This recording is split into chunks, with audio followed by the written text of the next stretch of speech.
মা আজ তোমার অঙ্ক পরীক্ষা, আমার তো খুবই ভয় লাগছে। কি হবে কে জানে।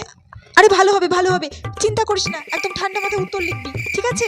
আর সব ভালো হবে, ভালো করে পরীক্ষা দিবি। আর শোন, এদিক ওদিক তাকাবি না, একদম সময় নষ্ট করবি না, ঠান্ডা মাথায় একদম বুঝিয়ে তারপর অঙ্ক করবি, ঠিক আছে? আচ্ছা, অঙ্ক খাতাটা ভরে নি বলো, ওটা যেতে যেতে দেখে নেবো। হ্যাঁ হ্যাঁ, খাতাটা নিয়ে নে। শোন মনে, একদম ঠান্ডা মাথায় ভেবে চিনতে তারপর পরীক্ষা দিবি, কোনো দিকে তাকাবি না, ঠিক আছে? একদম টাইম নষ্ট করবি না। শোন, আর ঘড়িটা পড়েছিস? ও মা, ঘড়িটা পড়তে ভুলে গেছি, দাঁড়াও আমি ঘড়িটা পড়ে আসছি। এই তো আমি ঘড়িটা পড়ে নিয়েছি। ঠিক আছে, সব গুছিয়ে দিয়েছি, আস্তে সুস্তে দেখে শুনে তারপর যাবে, ঠিক আছে? হ্যাঁ, আর ঠাকুরকে একটু প্রণাম করে নে যাওয়ার সময়। হ্যাঁ ঠিক আছে, আমি ঠাকুরকে প্রণাম করে নিচ্ছি। ঠাকুর তুমি দেখো, আমি যেন অঙ্ক পরীক্ষায় সব লিখতে পারি, সব অঙ্কগুলো যেন কমন আসে। ঠাকুরের নাম করে একদম পরীক্ষা দিয়ে নিবি।